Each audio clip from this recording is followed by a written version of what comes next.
নমস্কার, আমি সন্দীপ। সিকিম ট্যুরের আমার গত পর্ব শেষ করেছিলাম নাথুলা পাস দেখিয়ে। বেরিয়ে পড়লাম নাথুলা পাস থেকে। एक दो ना बना के एक्चुअली कि बिना कैंप के এনজয় কিয়া তো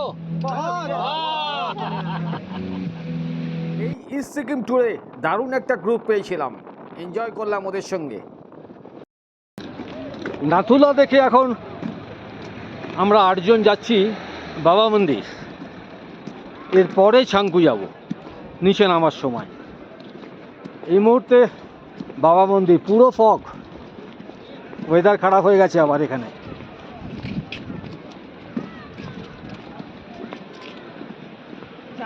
তবে নাথুলা এনজয় করলাম, খুব ভালো লাগলো।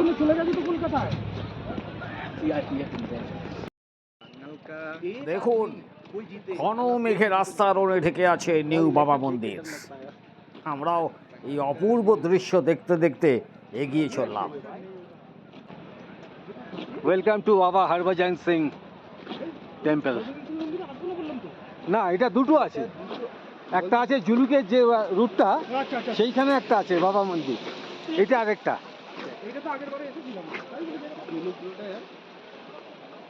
ওটা জুলুকের লাস্ট পয়েন্ট, ওই ওই বাবা মন্দিরটা জুলুকের লাস্ট পয়েন্ট।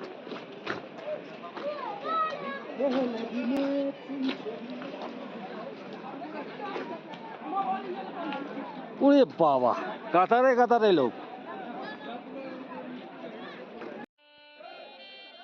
এখানেও ভারতের জাতীয় পতাকা মাথা উঁচু করে দাঁড়িয়ে আছে। জয় হিন্দ।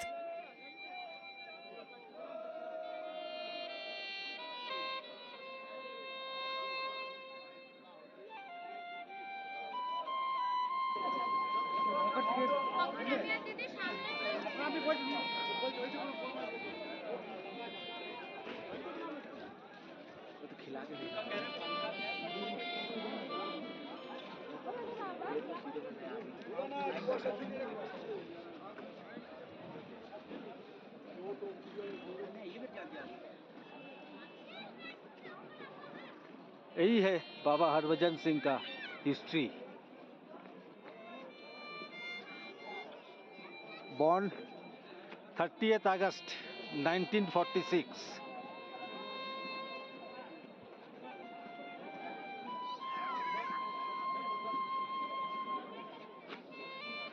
डेथ, इन लोग डेथ नहीं बोलता है। 4th October 1968।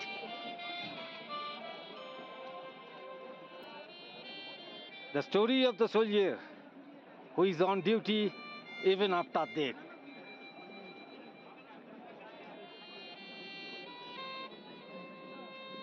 এনারা এখনো মনে করেন যে উনি আমাদের মধ্যে, মানে ওনাদের মধ্যে এখনো বেঁচে আছেন, বাবা হরভজন সিং।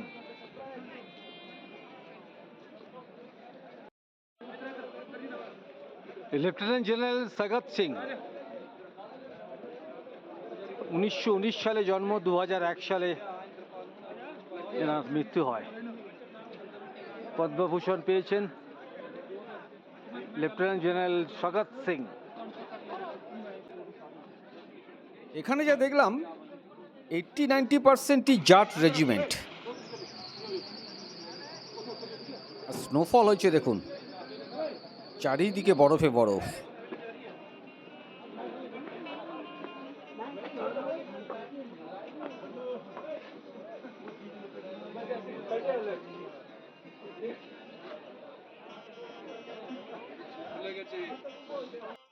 এখানে ফ্রি অফ কস্টে খাওয়ানো হয়। দেখুন, এই বাবা হরভজন সিং মন্দিরে ফ্রি অফ কস্ট সবাই খাচ্ছে।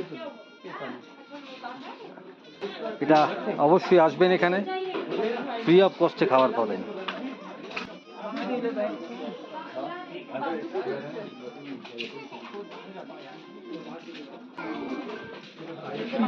সব আর্মিরা সার্ভ করছে, আর্মিরাই সার্ভ করছে এখানে সব।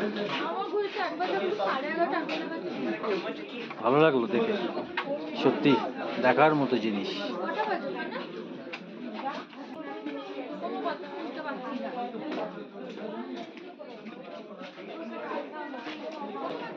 বাবা হরভজন সিং মন্দিরে ফ্রি অফ কস্টে চা পাওয়া যাচ্ছে, এক কাপ চা খেয়ে নিচ্ছি। এখন ঠান্ডাটা সয়ে গেছে, এখন আর অত ঠান্ডা লাগছে না।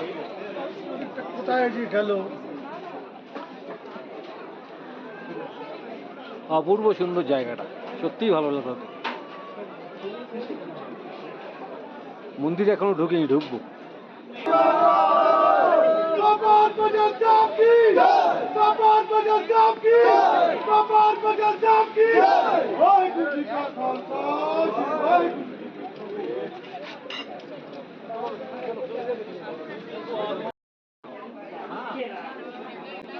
राइट साइड शूज उतार के आइए आप लोग, यहाँ मेट पे जूता पहन के कोई खड़ा नहीं होगा। এই নিউ বাবা মন্দির মানে হরভজন সিং মন্দির শাঙ্কু লেক এবং নাথুলা পাসের মধ্যখানে অবস্থিত, যার উচ্চতা সমুদ্রপৃষ্ঠ থেকে 13,123 ফিট। বাবা হরভজন সিংয়ের নিখোঁজ হওয়ার পেছনে যে কারণটি খুঁজে পাওয়া যায়, তার মাজারের পাশে একটি ফলকে লেখা আছে যে তুকুলা থেকে দইচুংলা পর্যন্ত খচ্চরের একটি দলকে নিয়ে যাওয়ার সময় তিনি একটি নালায় পড়ে যান এবং তিনি তখন কর্তব্যরত অবস্থায় ছিলেন। বাবা হরভজন সিংকে শ্রদ্ধা জানাতে দুটি মন্দির তৈরি করা হয়েছে, একটি জুলুকের কাছে আর একটি এখানে নিউ বাবা মন্দির। হরভজন সিং সন্ত বাবা নামে পরিচিতি পেয়েছেন। এখনও মিথ আছে যে প্রতি বছর 11ই সেপ্টেম্বর একটি জিপ তার ব্যক্তিগত জিনিসপত্র নিয়ে রেল স্টেশন নিউ জলপাইগুড়ির দিকে এগিয়ে যায় এবং একটি সিট তার জন্য অ্যালট করা থাকে। তিনি তারপর পৌঁছে যান তার নিজের রাজ্য পাঞ্জাব কাপুরথলা জেলায় ক্রুকা গ্রামে। নাথুলায় পোস্টিং হওয়া সৈন্যরা প্রতি মাসে আজও মায়ের কাছে স্বল্প পরিমাণ অর্থ প্রদান করেন। মাত্র 22 বছর বয়সে এই বাবা হরভজন সিং শহীদ হন। এই অপূর্ব সিনারিওটা একবার দেখুন, উপর থেকে ঝর্ণার জল গড়িয়ে পড়ছে, তার ঠিক সামনেই বুদ্ধ মূর্তি। ফ্যান্টাস্টিক, টপ ক্লাস, একদম টপ ক্লাস। বাবা হরভজন সিং মন্দির দেখে এবার যাচ্ছি ছাঙ্কু লেক, আজকে আমাদের লাস্ট পয়েন্ট। কিন্তু রাস্তায় প্রচুর গাড়ির jam.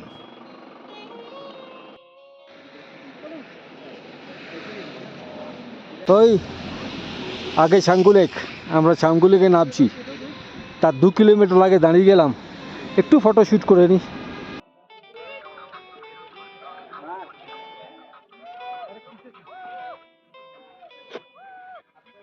What a place, fantastic, অপূর্ব অপূর্ব। পুরো মেঘ ঢেকে গেল ছাঙ্কু লেক, দেখুন।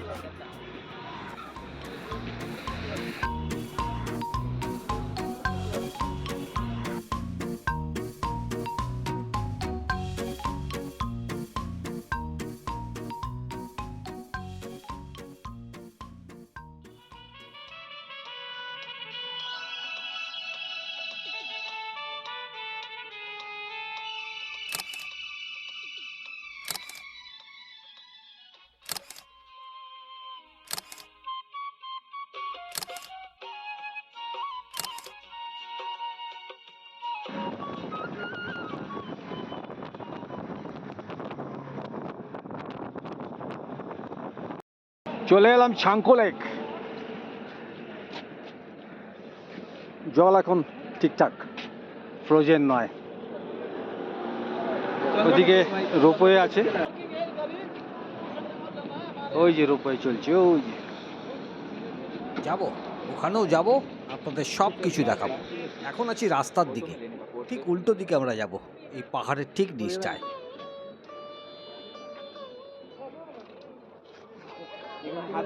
আর ওইখান থেকে এলাম ওই নাথুলা উপরে। চলে এলাম রোপওয়ের কাছে। এটা হচ্ছে ইন্ডিয়ার highest altitude passenger ropeway, ropeway counter.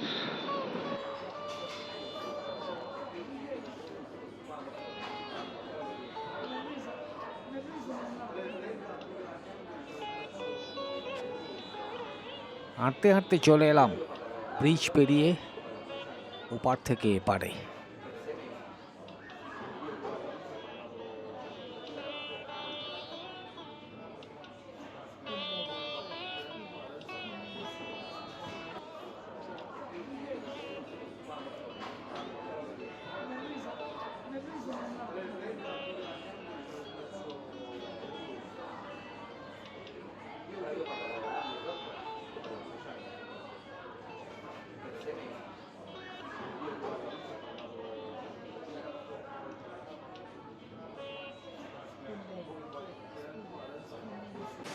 ছাঙ্কু lake থেকে জল বেরিয়ে নিচের দিকে চলে যাচ্ছে। এই হচ্ছে ছাঙ্কু লেক, এই জল যাচ্ছে।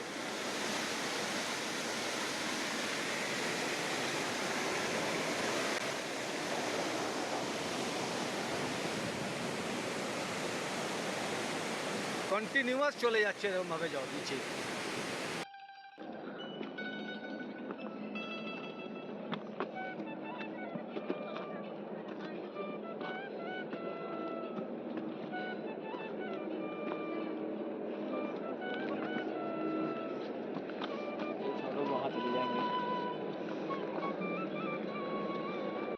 ছাঙ্কু লেক থেকে ফিরছি এবারে নিচের দিকে 13 মাইলে। গাড়িতে কিন্তু এনজয় করলাম, গান, গল্প, আড্ডা এই করতে করতেই নেমে গেলাম নিচে।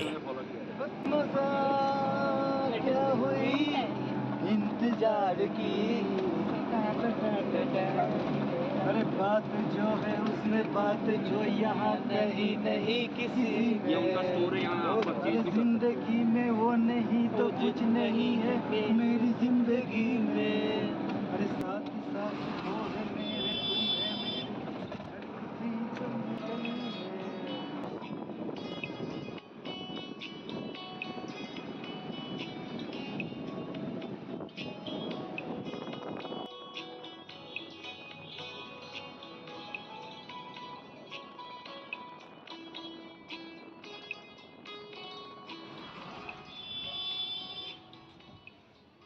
নাতুলা বাবা মন্দির, ছাঙ্কু লেক ঘুরে এখানে জুতো হ্যান্ড ওভার করলাম, আমার জুতো নিলাম, এবারে নিচে যাব।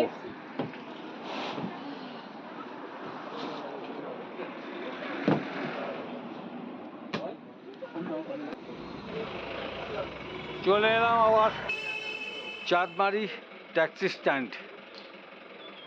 এখন বাজে 3:20। চাঁদমারির ট্যাক্সি স্ট্যান্ড থেকে আবারও একটা ছোট গাড়ি নিয়ে আমাকে নামিয়ে দিল এমজি মার্গ। বাকি 3 জন চলে গেল নিজার গন্তব্যে। খানিকক্ষণ এমজি মার্গে বসে এবার একটু পেটে কিছু দিতে হবে, তাই চলে এলাম একটা ক্যাফেতে। লাঞ্চ কিছু করা হয়নি, করবো না, পিৎজা খাচ্ছি একটুখানি, চিকেন টিক্কা পিৎজা, 80 টাকা, অনেক কম।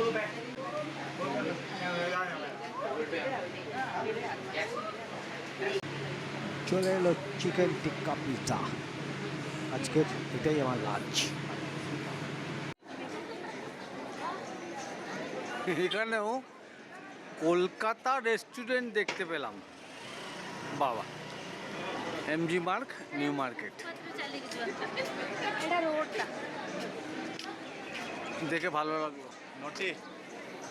কলকাতা রেস্টুরেন্ট, পিৎজা খেলাম, বাটার স্কচ, আইসক্রিম খাচ্ছি একটু।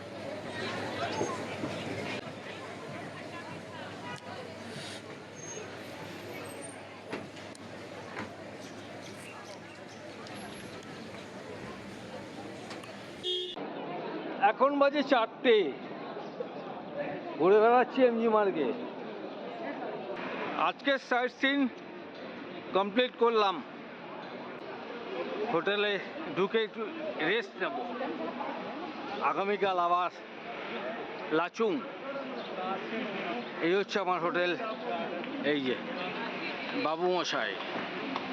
ওয়েদার পুরো মেঘলা, আবার রাত্রিবেলা বৃষ্টি হবে মনে হচ্ছে। হোটেলে ঢুকে ফ্রেশ হয়ে 4 ঘন্টা টানা ঘুমোলাম। ঘুম থেকে উঠে দেখি 8:30 বেজে গেছে। জানলা দিয়ে চোখটা বাড়িয়ে এমজি মার্গটা দেখছিলাম, পুরো কুয়াশায় ঢেকে গেছে। একটু বাদে ডিনার করে শুয়ে পড়বো। আজকের পর্ব শেষ করলাম, পরবর্তী পর্বে থাকবে লাচুং যাওয়ার অভিজ্ঞতা। সকলে ভালো থাকবেন, সুস্থ থাকবেন, আনন্দ থাকবেন আর ঘুরে বেড়াবেন। Tata, good night.